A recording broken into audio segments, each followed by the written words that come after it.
Don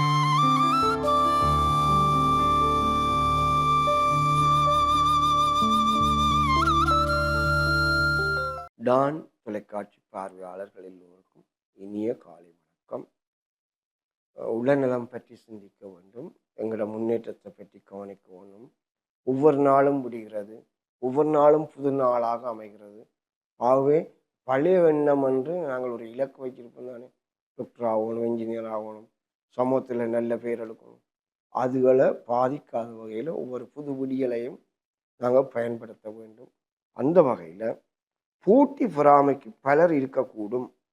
அவர்களுடன் கோவப்படுவதை நிறுத்தி போட்டு நீ உயர்ந்த மனிதர் ஆகிவிட்டாய் என்று பெருமை கொள் என்ற தலைப்பில் சற்று சிந்திக்க வேண்டும். சிலருக்கு நாம் நல்லா இருந்தால் பிடிக்காது, சிலருக்கு நாம் கெட்டு போனால் மகிழ்ச்சி என உறவுகள் கதைக்கலாம், அல்லது நீங்களும் கண்டுபிடித்திருக்கலாம்.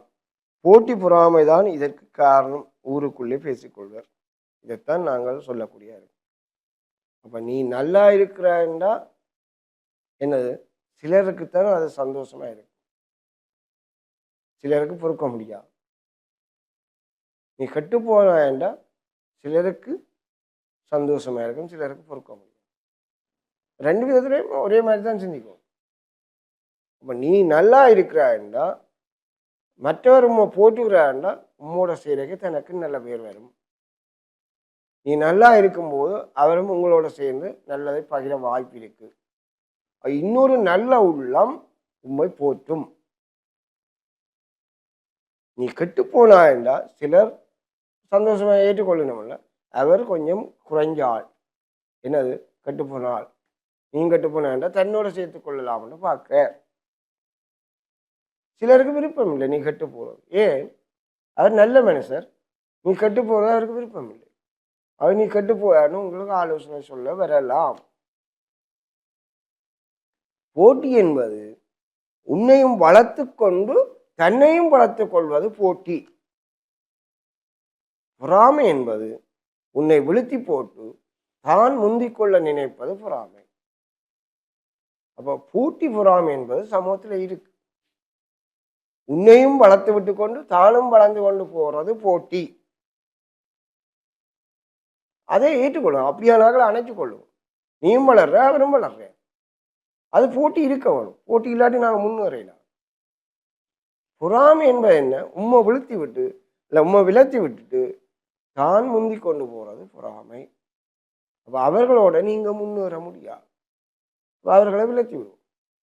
அவர் போட்டி பொறாமை இருக்கிறவர்கள் இருக்க நாங்கள் இதை கவனிக்க வேணும்னா, இவர் போட்டிக்கு வாராருன்னா எங்களை ஊக்குவிச்சு தானும் முன்னேறுகிறாருண்டா போட்டிக்கு வாரார்.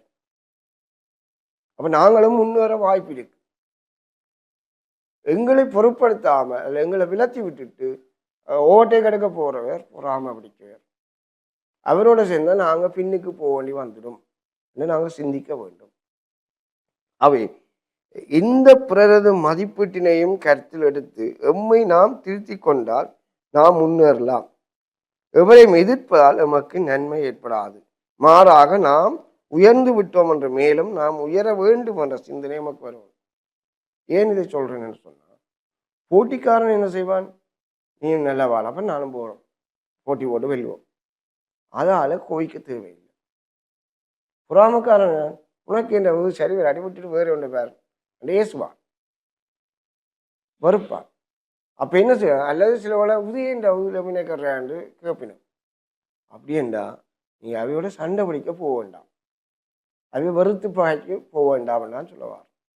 நான் கொஞ்சம் முன்னேறி இருக்கிறேன், ஒன் ஸ்டெப் மூவ், ஒரு ஸ்டெப் முன்னேறி இருக்கிறேன் என்று சிந்தித்து பகையை வளர்க்காமல், பொறாமக்காரர் இருக்கத்தான் செய்வாங்க, அவரை பொருட்படுத்தாமல் நாங்கள் முன்னேற முயற்சி எடுக்கணும் என்று கூறி இந்த நல் வழியில் நல்ல மனிதராக வெற்றிகரமான ஒரு உயர்ந்த நிலை எட்ட வேண்டும் என்று கூறி விடைபெறுகின்றேன்.